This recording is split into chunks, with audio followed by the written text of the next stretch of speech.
Boa noite, a paz do Senhor Jesus para você. Aqui é a pastora Lígia, estou junto com a Maria hoje aqui, né, Maria? Sim, Paz do Senhor. a paz, irmãos. Estamos aí dando continuidade ao nosso trabalho, né? Ao nosso Evangelho puro e simples, né? Esse Sim, trabalho nós estamos levando ao ar aí todas as semanas, né? Semana passada a gente não conseguiu gravar, porque eu estava sem voz, né, Maria? exato. Mas hoje nós estamos aí voltando, né? Dando sequência aos nossos estudos, da onde a gente parou, amém? Estamos falando do livro de Tiago, né? Nós lemos aqui até o Tiago 4:10, hoje nós vamos dar continuidade no 4:11. Vamos ver o que o nosso irmão Tiago tem para nos ensinar num evangelho bem prático, né? Tiago Sim, é considerado ali um livro prático do Novo Testamento, onde ele ensina a fé de forma prática, sai da teoria e entra na prática, né? E hoje nós vamos falar um pouquinho sobre o não falar mal dos irmãos, né, irmãos? Que é uma coisa que a gente vive ouvindo, mas também vive fazendo.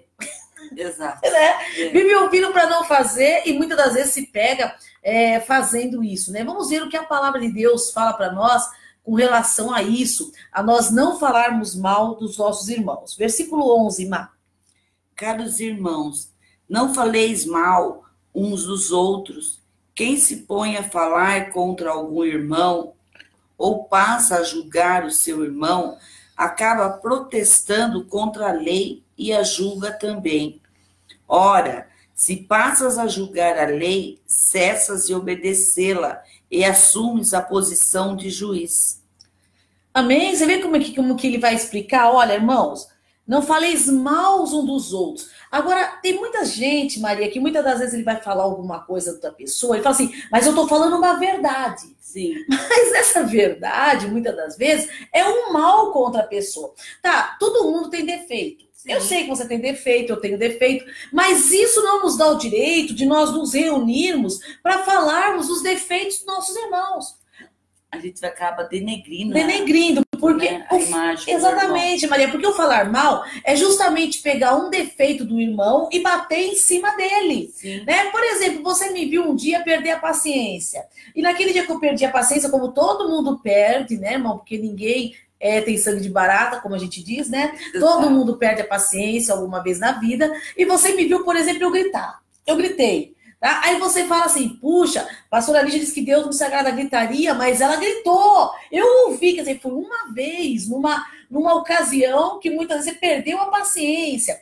Mas aí você começa o quê? A falar mal daquilo, como se aquilo fosse um hábito na vida da pessoa. E não é. Exato. Mas você pega um ponto que a pessoa errou para falar mal dela. E aí o que Tiago está dizendo é justamente isso. Nós não devemos falar mal dos nossos irmãos.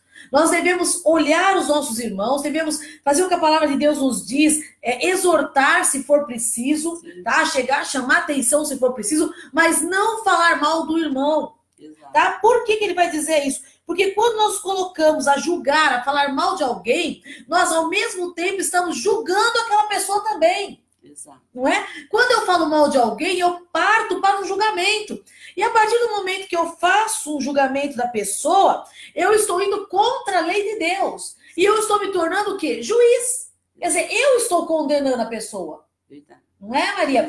Geralmente o falar mal se condena a pessoa. E quando eu condeno a pessoa, eu passo da posição de servo, que eu sou, Sim, para juiz. exato.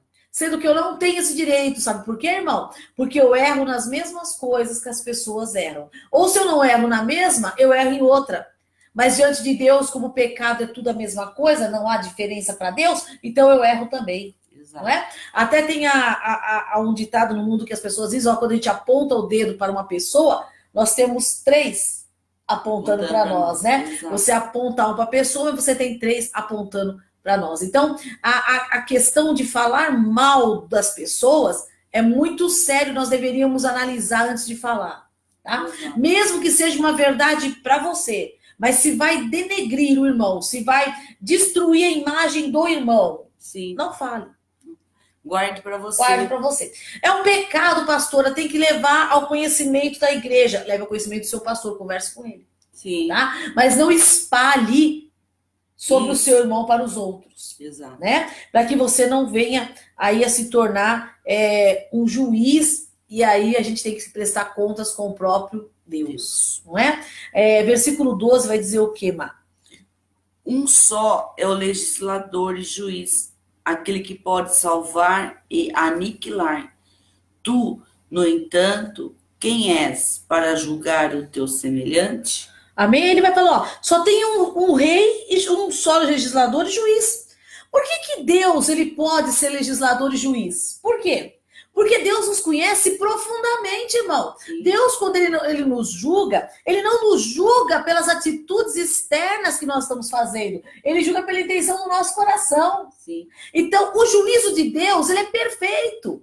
Deus conhece a gente perfeitamente. Então, ele é o único que tem o direito de nos julgar, né? Sim. Aquele que pode salvar e aniquilar. Por quê? Ele vai olhar pelo interior da pessoa e ele vai tanto julgar quanto ele vai o quê? Também aniquilar ou salvar, né? Sim. Porque ele conhece. Nós, no entanto, como nós podemos julgar o nosso semelhante se nós não conhecemos o interior de ninguém? Exato. Você conhece? Eu não. Não. Só Deus conhece o Só nosso Deus. coração. Uma pessoa, na hora de uma raiva, ele pode dizer para você assim, eu te odeio. Sim. Ele pode dizer, dependendo da ira que ele tiver, ele vai dizer para você, eu te odeio. Mas pode ser que daqui 5 minutos que ele disse isso, ele está se arrependendo de ter dito isso para você, porque ele não te odeia. Mas na hora da raiva, ele fala. Quantas vezes você já não falou, eu quero que você morra? Exato. Nunca falou isso, Maria? Eu já falei também. Não é? Não ultimamente, mas há um tempo atrás, há uns anos atrás, a gente ficava irritado. Tomara que você morra. Quer dizer, mas é o que você quer? Não.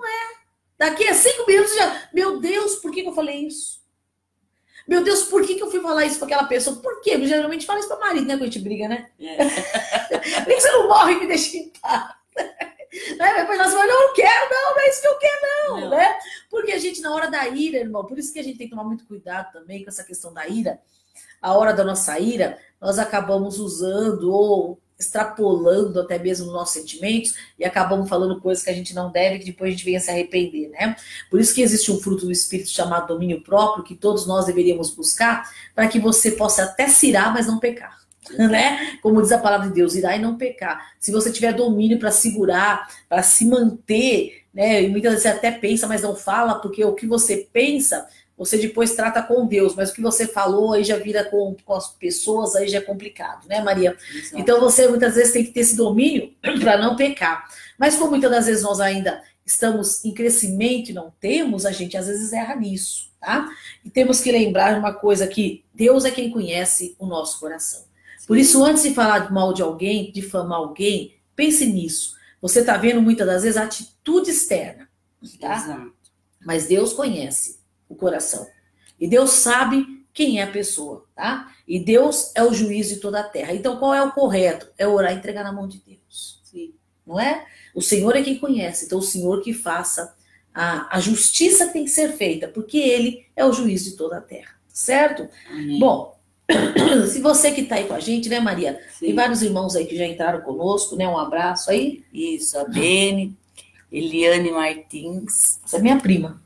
pastora Kátia, a Eliana Aparecida Pereira, Amém. Jandira Santos Moraes, Ama Jadira. Jussara da Silva Pinto e Elaine Martins também. Opa, amém. Eliane Martins. Né? a Amém. mesma, Que Deus abençoe as irmãs aí, os irmãos, né, que estão aí com a gente. E se você tiver alguma pergunta ou quiser acrescentar algo que nós estamos falando, fique à vontade, né? Exato. Esse trabalho aqui é nosso, estamos juntos aí, trabalhando para a edificação da Igreja do Senhor Jesus, né? Imagina, Queremos aí mas que não dá. Deus abençoe a sua vida, amém? Exato. A Elizabeth também está aí com nós, né? Isso. A Eliane, você já falou. Elisane Mansur, Elisane. Isso. né? E tem mais uma pessoa, mas, desculpa, mas eu não consigo ler o que está escrito.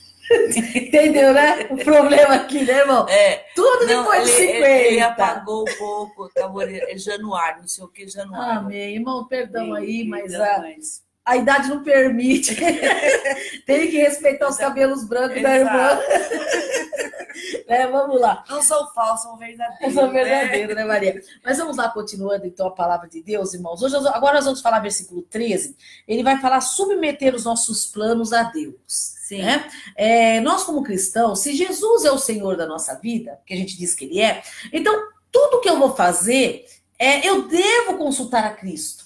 Sim. Eu devo colocar diante dele.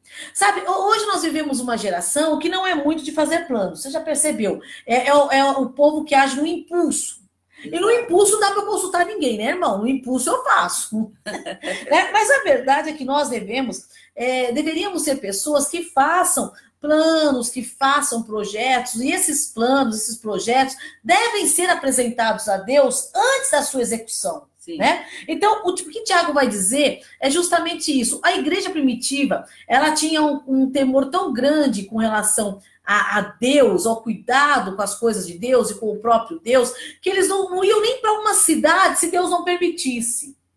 Tá? Até para pregar o evangelho, eles pediam: Deus, é da tua vontade que vamos para lá? Senhor, devemos... Tudo na igreja primitiva era consultado a Deus. Sim. Quando se teve ali uma dificuldade, que eles estavam vendo que as viúvas, né, algumas pessoas estavam sendo menosprezadas ali, porque os discípulos, os apóstolos, né, que já eram apóstolos, não tinham condições de cuidar daquelas viúvas. Quer dizer, eles oram, eles buscam a Deus e tomam uma decisão de se levantar diáconos para que cuidasse daqueles assuntos.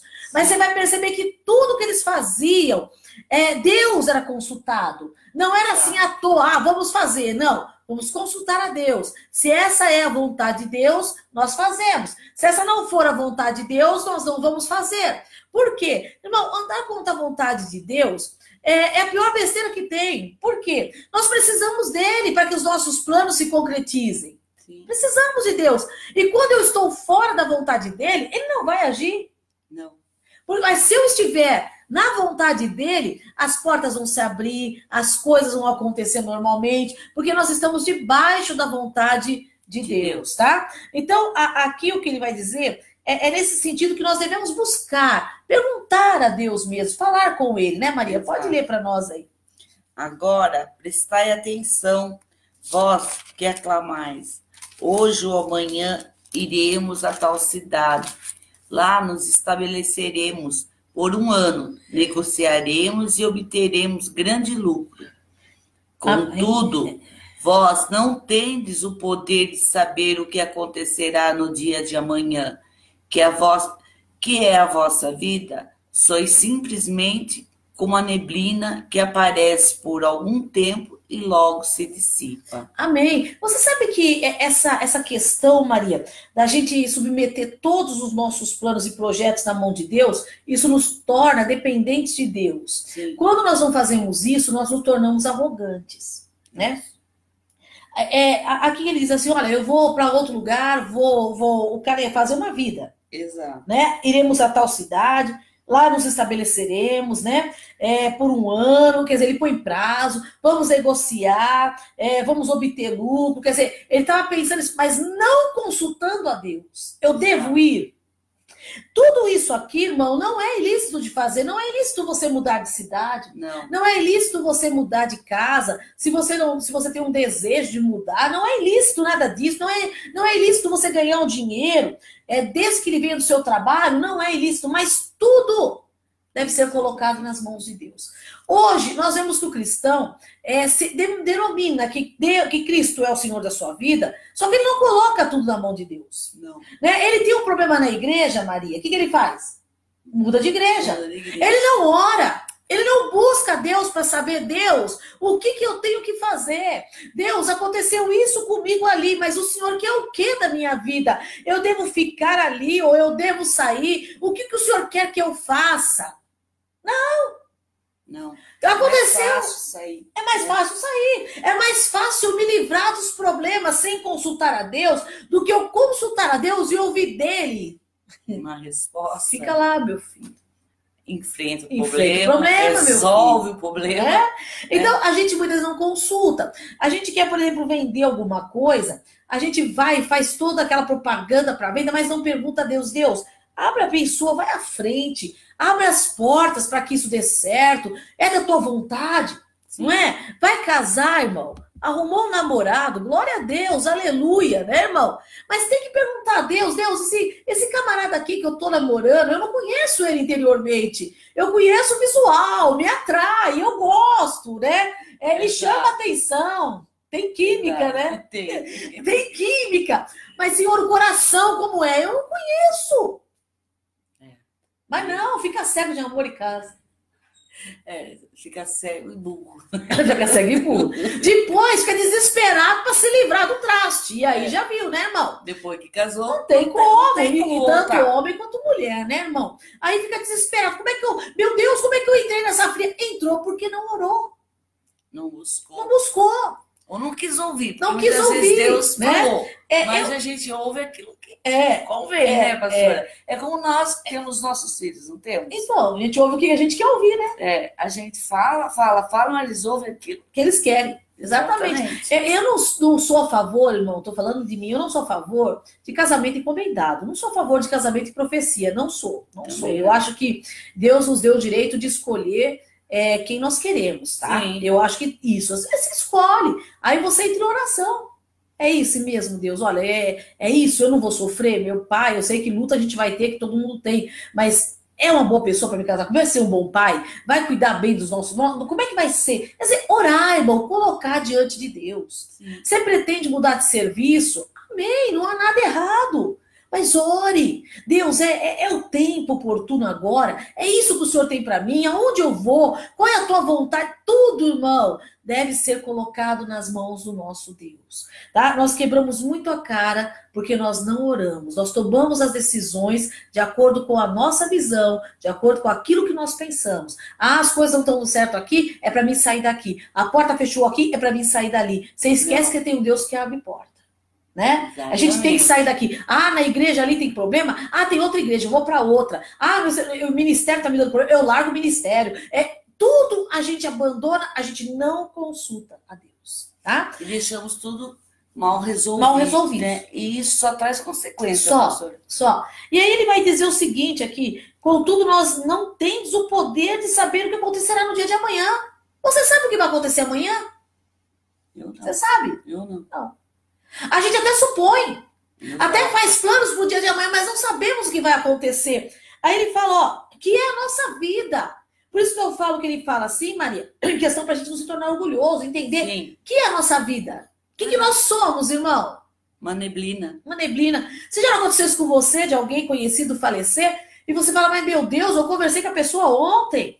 Mas meu Deus, eu vi a semana passada, como pode ter morrido? Nós somos uma neblina, irmão. Hoje nós estamos aqui, amanhã pode ser que você esteja sendo convidado em nosso velório. Espero que não, porque eu não quero morrer agora não. Mas é uma realidade. Olha, ela já profetizou isso de mim ontem. Não morreu não, Maria, graças a Deus, tá aqui. Então, irmão, você pensa, a gente tem que entender que nós somos totalmente dependentes aí do nosso Deus. Aí ele fala simplesmente como uma neblina que aparece por algum tempo e logo se dissipa. Né? Então a gente deve consultar a Deus, porque Deus tem sempre o melhor para nós. Tá? Inclusive Jesus uma vez conta uma história, uma parábola de um fazendeiro, né? Que a sua fazenda rendeu muito, né? E ele falou assim, o que eu vou fazer com tudo isso que eu ganhei, com toda essa riqueza? Né? Ele faz uma pergunta para ele mesmo e ele mesmo responde, já sei, vou construir um celeiro maior, vou guardar todos os meus bens, e aí eu vou dizer para minha alma, fique em paz, você vai ter sustento por muitos anos. Aí o Senhor fala, tolo ou insensato, amanhã mesmo te pedirão a tua alma, o que você tem para quem será? Quer dizer, Deus vai tirar o seu espírito, você vai morrer, filho, o que você tem? Para quem vai? Você entendeu? Não? Fazer planos sem consultar a Deus é insensatez. É tolice. É perder tempo. Porque a gente fala, mas eu perdi. Foi um ano que eu batalhei em vão. Foi um ano que você não vai viver mais. Que tempo é um dos tesouros que Deus nos deu, chamado tempo, mas que se ele não souber, ele não for bem aproveitado, ele não volta mais, Maria. Ele não volta. Você pode viver 100 anos à face da terra, irmão, e olhar para trás e falar, puxa, eu não vivi um dia. O tempo passou muito rápido por mim, eu não vivi. Por quê? Porque você não conseguiu concretizar nada. A sua vida se esvaiu, você não fez nada, não deixou nada. Por quê? Porque não consultou a Deus. Mas se você consulta a Deus, se você põe na mão de Deus, você não perde tempo, você não vai perder um ano, você não vai perder, porque Deus vai estabelecer as coisas conforme a vontade dele, e tudo que você fizer será bem sucedido. E aí você, quando chegar na sua idade, mais velha, você vai olhar para trás e falar assim, puxa, eu vivi 70 anos, mas eu vivi 70 anos bem vividos. Eu tenho história para contar. Você já viu aquelas pessoas, Maria, que quando ele começa a falar do seu passado, do passado dele, né? Não do seu, do passado da pessoa, ele é como um livro. Você fala, meu Deus, quanta história que essa pessoa tem. Verdade. Viveu. Outros, por exemplo, quando ele começa a conversar com você, em 3 contos, ele resume uma vida de 70 anos. Repete sempre as mesmas coisas, né? Porque não viveu. Porque não viveu. Não viveu, Maria. Né? Você entendeu? Por quê? Porque o tempo é algo que nós temos e tão precioso, mas se nós não soubermos aproveitar, é um tesouro que nós perdemos sem viver. Sim. E ele não volta mais. Exato. Tá? Então, por isso que quando consultamos a Deus, nós não nos tornamos orgulhosos, nós tornamos dependentes de Deus, e Deus vai nos ajudar a usar o tempo de acordo com a vontade dele e que nos beneficiará também. Tá? Versículo 15, Má. Em vez disso, devíeis afirmar, se o Senhor quiser, viveremos e faremos isto ou aquilo. Entretanto, estáis agora, vós, orgulhando das vossas capacidades, e toda vanglória como essa é maligna. Refleti sobre isso, pois quem sabe que deve fazer o bem e não o faz, comete pecado. Amém? Está vendo aí que Tiago diz, ó, como é que eu devo fazer em vez disso? Se o Senhor quiser. Exato. Se o Senhor me permitir, né? Se for da vontade do Senhor, eu faço isso ou eu faço aquilo. Tá? Entretanto, ele está falando para esses que dizia que nós fazemos, ele está falando de orgulho, ó. Estais agora vos orgulhando da sua capacidade. Quanta gente se orgulha da sua capacidade? Muitos. Maria do céu. Tem gente que se orgulha porque ele é um profeta de Deus, mas ele esquece que o dom não é dele, é de Deus. Sim. Tem outros que se orgulham porque ele é um pastor e que a sua igreja tem 1000 membros, mas ele esquece que quem chamou ele para o ministério foi Deus, então a glória não é dele, é de Deus. Ele esquece que se ele tem algum prestígio, se a palavra é usada, se Deus o usa, não é ele, é Deus. Nós não fazemos nada por nós mesmos, irmãos. Com certeza. Mas tem gente que se vangloria nas suas capacidades. Eu posso fazer isso, eu abro o comércio e o negócio vai porque eu tenho dom, porque eu sou bom, eu sou isso. Irmão, nós não somos nada. Tudo que nós temos, nós dependemos de Deus. Tá? Ele vai dizer que se orgulha da sua capacidade. E toda vanglória como essa, ele diz que é maligna. Porque quem é orgulhoso, o orgulho não vem de Deus, o orgulho vem do diabo. Exato. Não é verdade? Sim. Tá? A palavra de Deus nos fala de um homem segundo o coração de Deus, chamado Davi. Se você olhar a vida de Davi, você vai perceber que Davi era uma pessoa bem-sucedida e ele não tinha orgulho. Não tinha, Maria. Não. Um dia, Davi, quando veio trazendo a arca do Senhor para Jerusalém, a Bíblia diz que Davi tirou o manto, né, de rei e começou a dançar junto ali no meio do povo, começou a pular com o povo, a louvar a Deus. Uma das esposas de Davi, que era Mical, ela olhou pela janela e ficou escandalizada. Como pode um rei ficar pulando no meio dos servos, ainda com roupas de servo? Né? Aí Davi fala assim para ela, olha, diante do meu Deus que me salvou, que me chamou, que me deu um trono, eu vou me humilhar e vou me alegrar. Você vê que ele não tinha o orgulho de pegar, vestir, que nem muitas das vezes se fazia, os outros reis, a gente vai ver isso muito nos Césares, vestia as roupas reais, apresentava com aquela pompa toda, ele não! Davi tirava as roupas reais para poder mostrar que ele era servo, irmão. Esse é um homem que tem o coração que Deus se agrada. Se vestia de saco. Se vestia de saco, chorava, fazia louvores a Deus, glorificava a Deus, também não tinha medo, não tinha vergonha de mostrar suas fraquezas, sabe? Sim. Era um homem que Deus olhava para o coração dele e via sinceridade.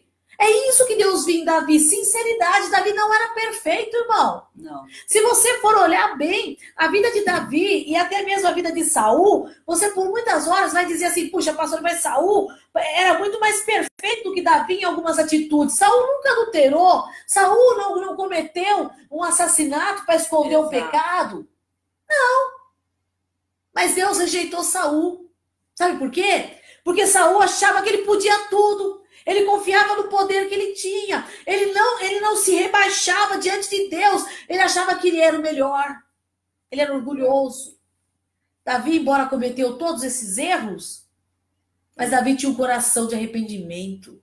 Ele sabia quem ele era. Ele sabia quem ele era, ele sabia das suas fraquezas, Exato. Ele sabia chorar pelo seu erro, ele sabia confessar o seu pecado. Pessoas que Deus se agrada, irmão, não são pessoas que não erram, porque isso é uma ironia, isso é uma mentira, é um engano dizer que nós não erramos. As pessoas que Deus se agrada é aquelas que reconhecem a sua fraqueza, que sabem quem elas são e que são totalmente dependentes de Deus, que não têm medo de buscar a misericórdia de Deus. Sim. Não são aqueles que se vangloriam nas suas capacidades, mas são aqueles que muitas vezes se dobram diante de Deus e falam: Deus, eu não sei fazer nada, eu não sou nada, eu não consigo nada se o Senhor não for comigo. Não é? Exato. Como fez Moisés no deserto? Moisés era um líder aclamado pelo povo, irmão. Moisés era um líder que tinha aprovação do povo em massa. O que Moisés falasse, o povo fazia. Sim. Mas o que Moisés fazia? Se o Senhor não for comigo, eu não saio daqui. Porque não adianta o povo. Eu preciso que o Senhor esteja comigo. Sabe, meu irmão, se prender nas suas capacidades, achar que você tem a capacidade para fazer e achar que as coisas acontecem por causa da sua capacidade, é um tiro no escuro isso. Com certeza. Tá? Porque as capacidades, essa vanglória, ela é maligna. Quem pensou isso foi o diabo. Satanás pensou assim. Satanás pensou que podia tomar o trono de Deus. Exato. Não é? Sim. Ele achou que ele era melhor do que Deus, que ele não precisava mais se submeter às ordens de Deus, que ele podia fazer as coisas melhores do que Deus. Tem muita gente que acha que pode fazer as coisas melhores do que Deus. Acham tanto que podem, que mudam até a palavra de Deus. Até a palavra que o Espírito Santo inspirou, muitos estão mudando ela e pregando porque acham que sabe mais do que Deus, Maria. É verdade. Pregando coisas que Deus não disse. Falando coisas que Deus não falou, porque se acha melhor do que Deus. Prometendo coisas que Deus não prometeu. Né? Porque olha o evangelho de Cristo, que é o evangelho da cruz, que é o evangelho da renúncia, é o evangelho do sofrimento, mas esse aqui, pastor, esse evangelho é muito simplesinho. Vamos enfeitar um pouquinho. Vamos pôr alguma coisa a mais, vamos elevar mais esse evangelho a um nível mais intelectual. Mais moderno. Mais moderno. O que é isso, irmão? O evangelho secular, né, professor? É o evangelho do mercado, né? Que nem nós temos dito. Hoje o evangelho que é pregado é o evangelho do mercado. A igreja hoje, ela é o local que se vende uma mercadoria, que é o evangelho, as pessoas, os irmãos que deveriam ser as ovelhas, hoje é cliente. Então eu vou te vender o evangelho conforme você quer. Por que tem cada igreja que prega um evangelho diferente se a Bíblia é uma só? Se o evangelho é um só. Como é que cada um prega um evangelho diferente do outro? Tem alguma coisa errada, né, irmão? Tem. Se a Bíblia é uma só, se a base da pregação é uma só, e a base é o evangelho, e cada um prega de uma maneira, então tem alguma coisa errada. Tá? Então nós vemos que isso é uma vanglória maligna. Achar que podemos mudar as coisas. Tá? O orgulho, irmão, nos faz achar superior a todos e até a Deus. O orgulho nos faz achar que Deus precisa de nós, ou ignorância, Deus não precisa de nós. Não. Se nós morrermos hoje, amanhã Deus levanta dois melhores. Deus ainda continua. Exatamente, né? Exatamente. Deus continua sendo Deus. Deus continua. Né? Quando Moisés, por exemplo, morreu, todo mundo achava que Moisés era insubstituível. Exatamente. Deus olha lá para Josué e fala: levanta aí agora que é tu que vai. Sim. Acabou. Moisés morreu, cumpriu a sua função, Josué. Agora levanta daí, para de chorar e lamentar e continua a obra. Sim. Deus é assim, irmão. Não é ele que precisa de mim, é eu que preciso dele. Exato. Eu que não vivo sem nada do que Deus tem. Tudo que eu uso é de Deus, o ar que eu respiro é de Deus, a comida que nós comemos vem do solo que é de Deus, a semente que é plantada é de Deus, tudo vem de Deus. Como é que nós podemos nos vangloriar se não temos nada, Maria? Nada mesmo. Nada. Essa é uma realidade. Nada. Não somos nada. Alguém pode dizer assim: não, eu não somos nada. Tudo que nós temos vem de Deus. E quando nós temos essa glória de achar que somos capazes, que as nossas capacidades são superiores, Isso não vem de Deus, isso é do diabo. Ele que, como eu falei para você, que achou que podia governar o céu, né? E hoje nós devemos ser, né? Que eu morra, né? E Cristo vive em mim. Que eu diminua e ele cresça, né? E ele cresça. É verdade. Versículo 17 vai dizer, refletir sobre isso. Ele nos manda pensar, irmão. Sabe o que é refletir? É pensar. O problema da igreja hoje é que não pensa também, viu, irmãos? Desculpa que eu tô falando alguma coisa, assim, pastor chamando nós de burro. Não, não tô chamando ninguém de burro. Não. Eu tô dizendo que quando eu falo igreja, eu não estou falando uma denominação. Eu estou falando aqueles que se denominam Igreja de Cristo. Inclusive eu, você, Maria. Sim. Quando a gente não reflete, a gente não pensa. Eu falo isso sempre para os irmãos da igreja. Não peguem as coisas e aplica tudo no seu coração sem ler antes. Não faz isso. Eu preguei uma coisa, abre a sua Bíblia, vê se é isso que está escrito lá, meu irmão. Não seja de comer tudo que te dão sem perguntar. Exatamente. Né, Maria? Exato. Não, irmão, abra, leia a Bíblia. Você vai entender, reflita sobre tudo. Presta atenção nas atitudes, daquilo que Deus tem dito. Ah, mas o irmão profetizou, irmão. O irmão não é Deus. Não. Eu sempre falo para os irmãos, a fonte mais segura que nós temos não é a profecia dada por um homem, mas a fonte mais segura que nós temos é a palavra de Deus. Essa é confiável. Porque essa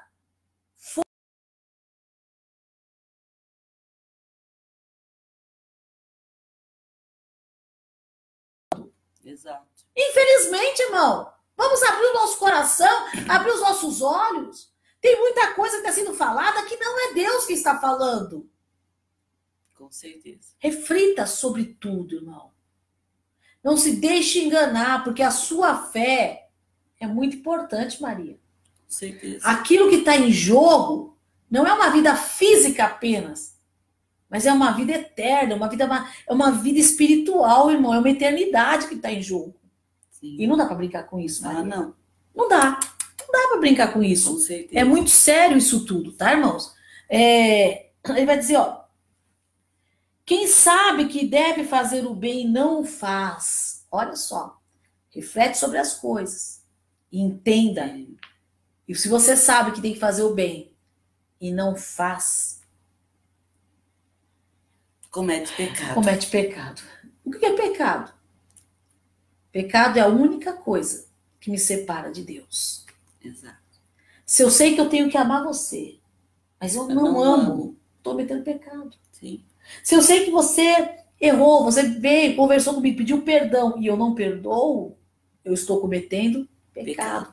Se eu sei que eu tenho que ler a palavra de Deus, porque a Bíblia, Jesus disse, estudar as escrituras, porque a cuidez ter nela a vida eterna, quer dizer, é elas que de mim revelam, e eu não leio, eu estou cometendo pecado. Não é, Maria? Sim. Se eu sei que eu não devo falar mal do meu irmão e eu falo, cometendo pecado. Nós sabemos o que é fazer o bem, irmão. Todo mundo sabe. Sim, com certeza. Só que se o mundo não faz, ele já está no pecado. Não vai ter peso sobre ele. Não. Mas sobre nós tem. Tá? E eu vou dizer uma outra coisa para os irmãos. Quando nós éramos do mundo e pecávamos, nós éramos tidos por ignorantes diante de Deus.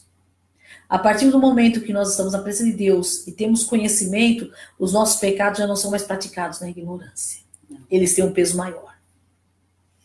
Tá? Então precisamos tomar muito cuidado nessa questão. Com Deus não se brinca. E Tiago, ele é muito claro no que ele diz. Sim. Porque Tiago dá a entender que ele tinha um medo muito grande, um temor muito grande, né? De que as pessoas ali pecassem contra o Senhor. Né? Então ele vai ter uma linguagem bem clara, mostrando para nós que nós devemos prestar atenção que com Deus não se brinca, tá bom? Vamos para o capítulo 5, que vai falar de advertência aos poderosos. Vamos lá, Maria. E agora, prestai atenção, vós, os ricos, chorai e arrependei-vos, porquanto desgraças haverão de cair sobre vós. Amém? Olha lá, o que ele está dizendo? Agora prestai atenção, vós ricos. Mas ele está falando aqui a pessoa rica, só rica financeiramente. Mas as pessoas orgulhosas que nós estávamos falando. Sim. Aquelas que acham que elas têm o poder, que elas mandam. Né, irmãos? Lembra, a gente até muitas vezes as pessoas comentam, aí eu não sei também o quanto dessas frases é verdade ou não, mas enfim se dizem até do Titanic, lembra? Que a pessoa que construiu o Titanic disse, esse navio nem Deus afunda. Né? E afundou. Esse tipo de questionamento, Deus não vai, nem Deus pode mudar isso, nem Deus, esse orgulho de se achar que a sua obra é maior do que Deus. É nisso que ele está dizendo, olha, chora se você pensa assim. E arrepende-se, porquanto desgraças haverão de vir sobre vós. Pastor, está jogando praga? Eu não, irmão. É a palavra. É a palavra. Eu não tenho poder para jogar praga em ninguém, mas a palavra de Deus está nos dizendo que se nós confiamos nas nossas riquezas, confiamos na nossa sabedoria, confiamos nas nossas capacidades, nós achamos poderosos, chorai. Porque o nosso poder vai trazer desgraça para a nossa vida. Com certeza. Amém? Você lembra de Hitler? Ele se achava poderoso, né? Quanta desgraça ele trouxe, né? Sim. Para os outros e para ele também, né? Exato. Com certeza. Pensa aí, irmão. Vamos lá. Vossas riquezas, versículo 2, Mar. Vossas riquezas apodrecerão e vossas roupas finas desvanecerão, roídas pela traça. Vosso ouro e a vossa prata, todos estão oxidados, e a ferrugem deles testemunhará contra vós, e assim como o fogo vos devorará a carne. Tendes acumulado bens demais nesses últimos tempos. Oh, Deus! Né? O que ele vai dizer? Ó, nossas riquezas apodrecerão. Sabe, irmão? As riquezas... Quantas pessoas eram ricas? Sim. Perderam tudo. Perderam tudo. Ou muitas das vezes morreram, né? E passaram para os filhos, e os filhos perderam tudo. A riqueza é uma coisa que vai e volta, irmão. É uma balança. Ela deveria ser usada, né, pastor? É para o nosso prazer. Deus tem o prazer de nos abençoar, que tenhamos de tudo, né? É verdade. Mas devemos usufruir e também ajudar aqueles que precisam. Com certeza. Né? Mas aí, não guardar. Não guardar com avareza, né? Exatamente. Aí ele também vai dizer assim, ó, e as vossas roupas finas desvaneceram, ruídas de traça. Quer dizer, a traça rói, roupa de pobre, roupa de rico, não tô nem aí, né, Maria? Se a roupa é fina, se não é, se você pagou 100 reais, se você pagou R$1.000, a traça não quer nem saber, ela vai lá e rói. Quer dizer, ele quer demonstrando que não há diferença, irmão. Nossa, a questão financeira que muitas vezes as pessoas se firmam é uma base que não é sólida para você construir nada. Não. Ela pode desmoronar. A qualquer momento. A qualquer momento. O ouro e vossa prata, todos estão oxidados, ele está dizendo, né? E a ferrugem deles testemunhará contra vós, e assim como o fogo vos devorará a carne. Tendes acumulado bens demais esses últimos dias. O sintoma de uma avareza, acumulou demais. Sim. Quantas pessoas padeceram? E você poderia ter ajudado e não ajudou. É como a parábola que você acabou de contar. Juntou nos seus celeiros. Pra quê? Pra quê? Pra quê? Deixou de viver, né? Deixou de ajudar, deixou de viver, deixou de ter alegria, até mesmo que Deus proporcionou, porque você tinha condições, mas não usou, não fez. Pra quê? Sim. Você pode prestar atenção, meu irmão, se você pegar uma pessoa dessas, que era muito rica, no final da sua vida, que às vezes ele está doente, e você pergunta pra ele, olha, qual é o único arrependimento que você tem? Ele fala de não ter gastado a minha fortuna. De não ter passeado, de não ter viajado, de não ter ajudado quem precisa, de não ter comido o que eu queria. De ter passado mais tempo com a minha família. De não ter passado mais tempo com a minha família, né? Exatamente. Pra quê? Porque tudo que eu ganhei, agora eu vou gastar pra morrer melhor. Só pra ter um remédio melhor, um hospital melhor. Um caixão melhorzinho. Um caixão melhorzinho. É bem.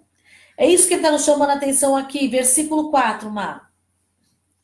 Eis que o salário dos trabalhadores que ceifaram os vossos campos e que vós desonestamente deixaste de pagar, está clamando por justiça, Tais clamores chegaram aos ouvidos do Senhor dos Exércitos.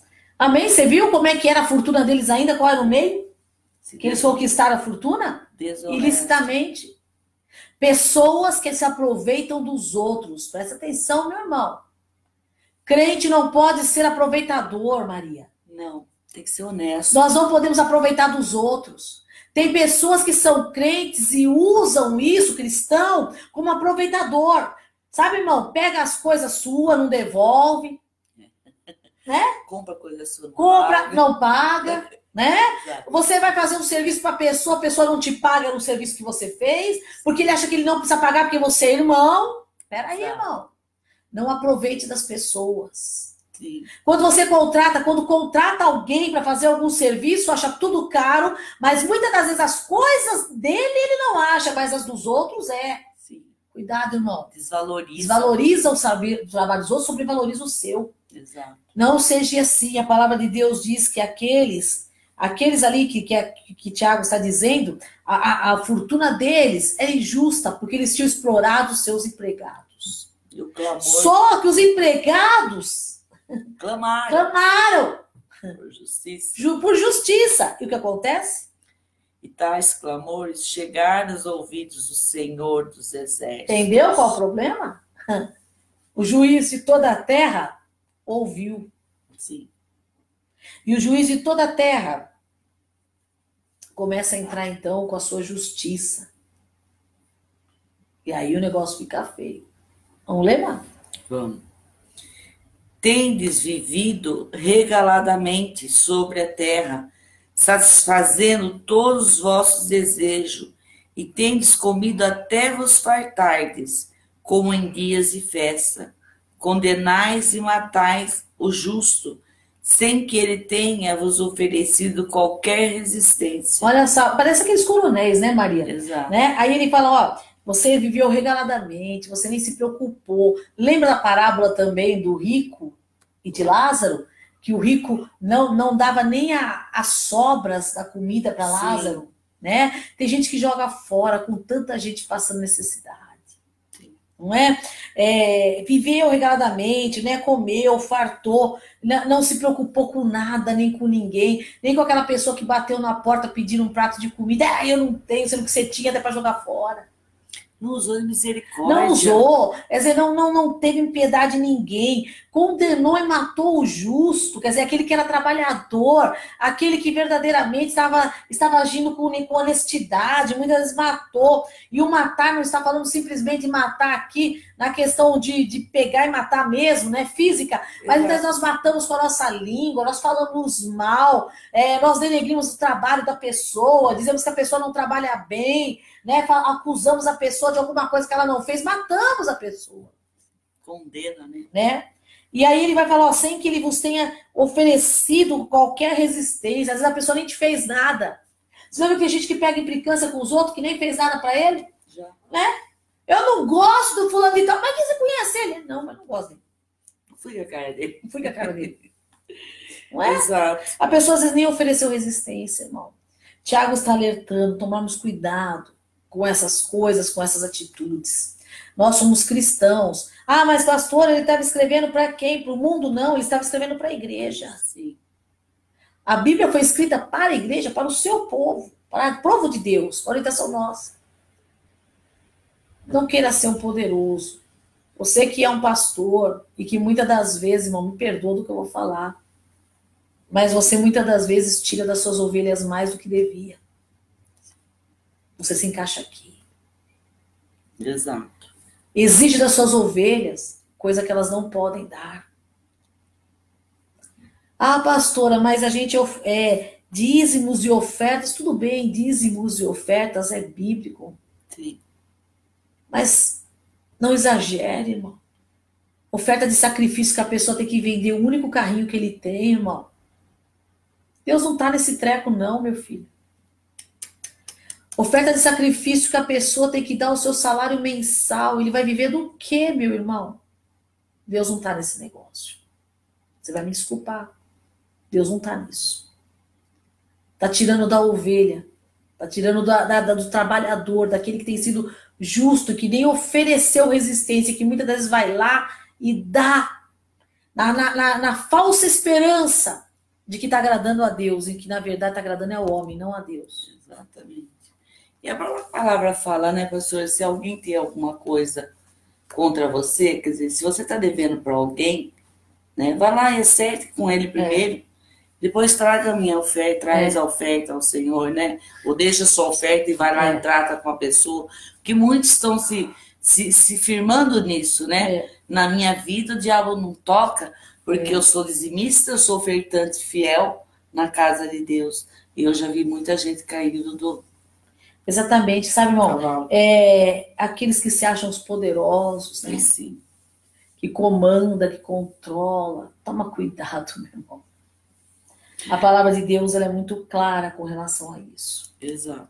Não engane, porque o clamor do pobre, ou o clamor daqueles que muitas das vezes estão sendo injustiçados, chega até Deus. Chega.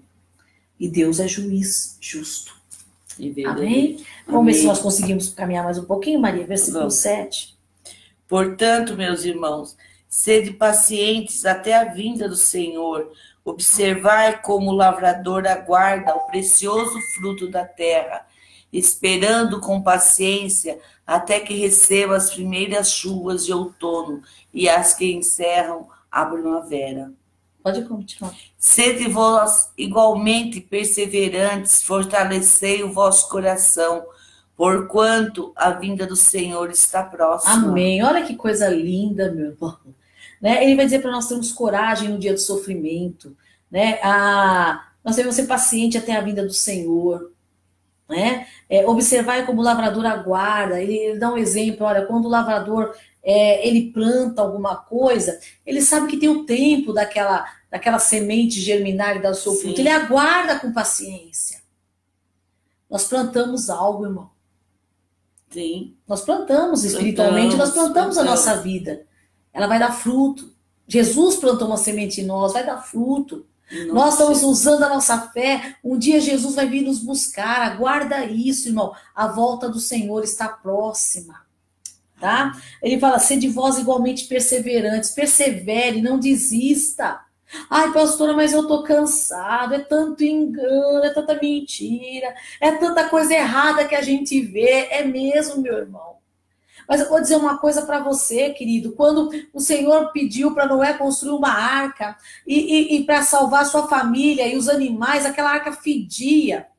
Você já imaginou? Não sei, eu não gosto nem de cheiro de animal, mas você já imaginou, Maria, aquela arca com todas as espécies de animais que tem, como deveria feder aquele negócio? Quantos anos demorou? Então, Noé ficou meses naquela arca. Sim. Não, para construir. 100 anos para construir. Mas aquele mal-estar, aquela situação difícil quando veio o dilúvio e tudo mais, foi a salvação de Noé, aquela arca. O que quer dizer? Perseverança, irmão. A igreja tem problemas, os irmãos têm problemas, a igreja não é lugar de gente santa.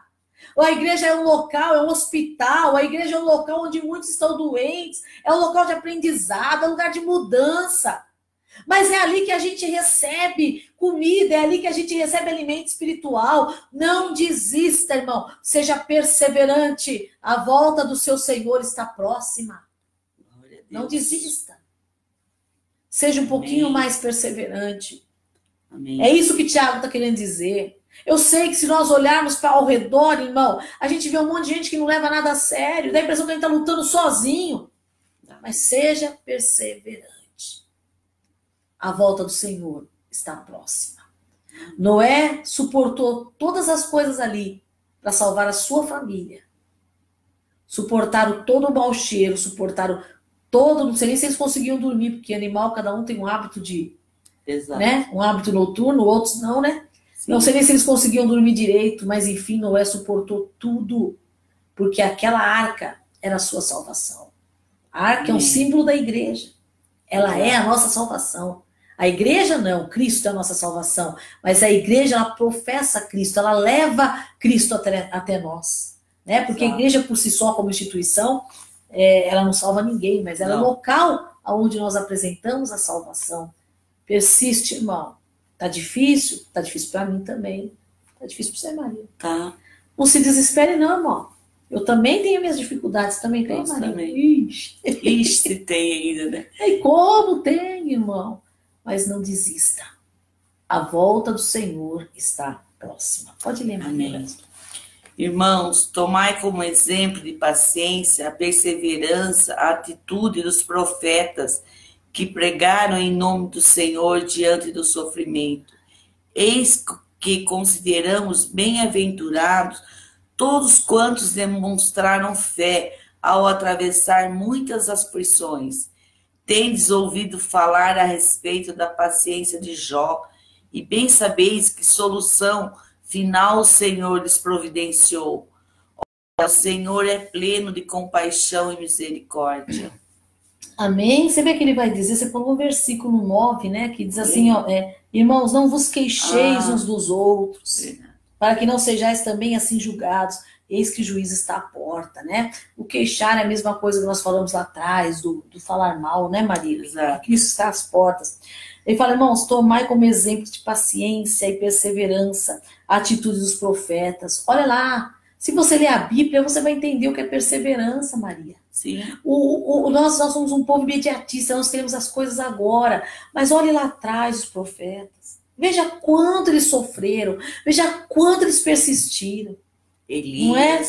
Quanto eles demonstraram perseverança e qual era a atitude deles, como é que eles pregavam no nome do Senhor diante do sofrimento. Lembra de Paulo e Silas preso? Não ficou se lamentando, não ficou chorando, não ficou resmungando, não ficou falando, ei, eu sou líder da igreja e olha o que acontece comigo. Uai, não! Ele começou a orar e buscar o Senhor, irmão. Sabe, nossa atitude precisa mudar, Maria. Precisa. Né? Aí ele vai dizer, eis que consideramos bem-aventurados todos quanto demonstraram fé ao atravessar muitas aflições. Não é isso que a gente fala? Nossa, fulano, olha que fé, venceu aquilo. Você também tem fé, irmão, você também pode vencer. Exato. Não é? E tudo começa aqui. Né? Ou aqui, né? Exatamente. Nós precisamos todo dia renovar a nossa mente. A nossa mente. Para que as nossas atitudes, né, sejam de paciência. Exatamente. Ele vai falar, ó, e se consideramos bem-aventurados todos quanto demonstram fé ao atravessar muitas aflições, tende ouvidos falar a respeito da paciência de Jó. Lembra de Jó? Não conhece Jó? Eu te convido a ler o livro de Jó. Jó foi um homem paciencioso, perdeu tudo, irmão, mas não perdeu a sua esperança. Né? Jó dizia assim, olha, eu sei que o meu Redentor vive. Eu sei que ele está vivo. Eu posso estar morrendo, posso estar sentindo tudo, mas o meu Redentor está vivo e ele vai se levantar. E nessa minha carne eu ainda verei Deus. Eu tinha uma certeza que Deus ia fazer alguma coisa. Perseverança, irmão. Exato. E bem sabeis que a solução final do Senhor lhe providenciou. Deus viu a sua perseverança e Deus mudou a vida de Jó. Devolveu a ele 2 vezes mais do que ele tinha. Né? Ora, o Senhor é pleno de compaixão e misericórdia. Nunca se esqueça disso. Leia os últimos versículos para nós. Contudo, meus queridos irmãos, não jureis nem pelo céu, nem pela terra, tampouco façais qualquer outro juramento. Seja suficiente a vossa palavra, sendo sim, que seja sim. Quando não, não. Procedei assim, para não cairdes em condenação. Amém? Vamos lá, Márcia, um pedacinho aqui. Ó, o que ele está dizendo? Que nós devemos ser sim, sim, não, não. Sim, exatamente. Não use meio termo. Sim ou não. Cristão que fica com muita desculpa, irmão, cuidado, você cai em condenação aí. Exato. Aí você vai ter que precisar jurar por um, jurar por outro. Não precisa de nada disso. Seja assim, sim e não, não. O cristão tem que ser transparente, sim e não. Pode continuar. Amém. Está alguém entre vós sofrendo? Faça oração. Há alguém encorajando entre vós? Cante louvores. Algum de vós está doente? Chame os presbíteros da igreja, a fim de que esses orem sobre a pessoa enferma, ungindo-a com óleo em nome do Senhor Jesus. E a oração feita com fé curará o doente e o Senhor o levantará. E se houver cometido pecado, será perdoado. Portanto, confessai vossos pecados uns aos outros e orai uns pelos outros para seres curados. A súplica de uma pessoa justa é muito poderosa e eficaz.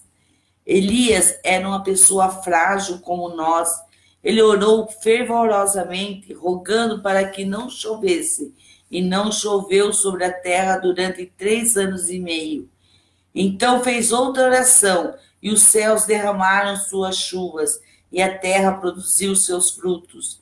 Queridos irmãos, se algum de vós se desviar da verdade e alguém o reconduzir a ela, lembrai-vos disto: quem ajudar um pecador e se arrepender do seu mau caminho, salvará da morte essa alma e contribuirá para o perdão de uma grande multidão de pecados. Amém. Então nós vamos ver aqui que ele vai dar algumas instruções, Maria. Tá alguém sofrendo, o que a gente faz? Resmunga? Não, ora, pela irmão. pessoa. Ora, busque a Deus. Sofrendo, ore. Você tá feliz? Canta louvores. Não é? Exato. Aí ele vai, tem alguém doente? Ah, fulano tá doente. Chama o seu pastor, chama o diácono da igreja, pede lá para orar por ele. Irmão, não é o óleo que cura. Presta atenção, hein? Tem gente que acha que é óleo que cura. Óleo não cura ninguém. Ele diz que a oração da fé curará o enfermo. Quer dizer, ungir com óleo é um símbolo do Espírito Santo. Não é o óleo que unge. Tem gente que tem mania de ungir tudo, né, irmão? Dá o óleo ungido e vai passando em tudo. Irmão, o óleo não tem poder nenhum. Nenhum. Exato. É a oração da fé. Exato. O óleo é um símbolo do Espírito apenas. Mas acompanhado da oração da fé, ele cura o enfermo. Tá? Amém. E além do que, se aquela doença ela for ocasionada por um pecado, a palavra diz que até o pecado é perdoado. Verdade. Né? Ele vai dizer, ó, confessai vossos pecados. Sabe o que é confessar o pecado, irmão? Hã? Uns aos outros. Uns aos outros. O que é confessar o pecado, Maria? Eu chego, por exemplo, eu tô com uma coisa aqui, chego lá, Maria, olha, eu tô precisando de uma ajuda de oração, porque eu fiz isso. Você me ajuda? Quer dizer, quando eu confesso o meu pecado, ele enfraquece. Tudo que é oculto ganha força. Tudo que é exposto perde força. Quando eu confesso o meu pecado, ele ganha, ele perde. E aí eu começo a confessar uns aos outros. Não é para sair espalhando o pecado dos outros, é para orar um pelos outros. Exato. Não é? Uns pelos outros, para serem curados, porque o pecado, ele é uma doença. Aí ele nos cura. A súplica de uma pessoa justa é muito poderosa e eficaz. Entendeu, irmão? A sua súplica é poderosa e eficaz, Maria. Sim. Tá? Aí ele vai dar um exemplo. Elias. Aí você fala assim, meu Deus, mas quem somos nós, pastora? Aí ele vai dizer assim, que Elias era um homem sujeito às mesmas paixões que nós. Ele coloca Elias no mesmo patamar que nós. Elias não tinha nada de diferente de nós. Não. Nada. Homem sujeito às mesmas paixões. O que ele fez? Orou. Orou fervorosamente para que não chovesse. E não choveu. Depois ele orou de novo para que chovesse. E Deus derramou chuva. Sabe qual é a única diferença? Elias orava. Sim. Fervorosamente. E hoje o povo quer, os crentes, né? Nós somos assim, né? Nós oramos hoje, queremos a resposta. Já. Já. Imediata. Né? Exatamente. E a gente tem que perseverar na oração. Exatamente. Né? Você entendeu qual a diferença? Elias tinha fé, confiava. Outra coisa que Elias tinha uma vida de fé, ele confiava em Deus plenamente. Deus manda eu ir lá no Kiriat, lá para comer, é de lá que eu vou comer. Deus manda eu ir para lá para a viúva não tinha nem o que comer, irmão, tinha um pouquinho de azeite, mas se Deus mandou, Deus vai fazer alguma coisa. Confiar em Deus, irmão. Para de duvidar do Deus que você serve. Exato. Para de duvidar do Deus que você serve. Perdeu o emprego, tá pensando que vai passar fome, qual é o Deus que você serve? Oh, meu pai querido, acredita no seu Deus? Uma porta se fecha aqui, canta até aquela música do Kleber Lucas, né? Uma porta se fecha aqui, outra porta se abre ali, mas tá aí reclamando e murmurando. Exatamente. Não, irmão. Confia no teu Deus. Ele não falhou e não falhará. Aí ele termina aqui dizendo, olha, se algum de vós se desviar da verdade, alguém o reconduzir a ela, né? Se alguém se desvia da verdade, reconduza o seu irmão à verdade, não critique ele, mas leve ele de volta para a verdade. Lembrai-vos disso, quem ajuda um pecador a se arrepender do seu mau caminho e salvará da morte, que morte está falando eterna, você salva a pessoa da morte eterna, essa alma, e contribuirá para o perdão de uma grande multidão de pecados. Você ajuda essa pessoa a chegar até o perdão. Amém. Por isso que ele nos alerta a não falar mal dos irmãos. Ajudar. Sim. Você viu que o irmão desviou? Não espalha o problema dele. Vai lá e ajuda ele, irmão. Dá a mão para ele, ajuda. Veja o que aconteceu. Né? Procura, ajuda. Procura, vai atrás, né? Do irmão. Exatamente. Não simplesmente criticar, né, irmão? Exato. Amém? Bom, eu espero que os irmãos tenham aí compreendido. Um grande abraço para todos os nossos irmãos que entraram aí, né, irmão? Não vai dar para a gente ler o nome de todo mundo. Jô Correia, Jô, pastor José Carlos Rodrigues, Luciene, a Rose Campos, o irmão Jorge e Roberto, que eu acho que veio uma... deixa eu ver aqui, Maria, deixa eu ver aqui. Um novo comentário, mas não... Nós estamos ruins aqui para ler, viu, irmão? Não esquenta não, mas não faz mal. Uma hora a gente chega lá. Roberto Aparecido, Antonilo, né? Domicílio José. É o mesmo, né? Glória a Deus. Amém. Isso. Que bom, Amém. né, irmão? Que Deus aí abençoa vocês. E a semana que vem, se Deus quiser, agora nós vamos tratar de quartas-feiras, tá, irmão? Eu já falei isso no outro programa. Quarta-feira que vem a gente vai estar falando mais alguma coisa da palavra de Deus, não sei ainda o quê. Vamos ver durante a semana o que Deus coloca no nosso coração.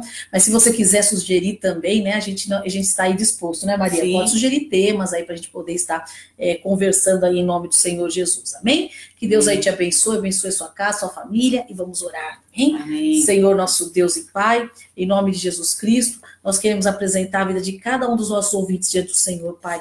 Cada um que, Pai, que ficou conosco nesse tempinho, eu não vou dizer que perdeu, porque não perdemos, ganhamos, Pai. Sim. Esteve conosco aqui ouvindo a Tua palavra, que o Senhor continue a falar ao coração de cada um deles, Pai. Que o Senhor continue a trazer esperança, Pai, vida. Oh, meu Pai, que o Senhor continue a abençoar a vida de cada um dos Teus filhos e de cada família. Se houver alguém enfermo, que o Senhor cure, Pai. Se alguém desviado da Tua palavra, que o Senhor traga de volta, meu Pai. Oh, Deus, e aqueles que ainda não Te conhecem, que haja um aquebrantamento nos corações, Pai, para que venham conhecer-Te, meu Deus, e caminhar contigo, Pai. Sim. Em nome de Jesus, aqueles irmãos que estão se sentindo fracos, Pai, recebam força nesse momento, meu Deus eterno. Oh, Pai, em nome de Jesus, visita cada um para a glória do Teu nome santo. Nós pedimos, Pai, e agradecemos. Amém.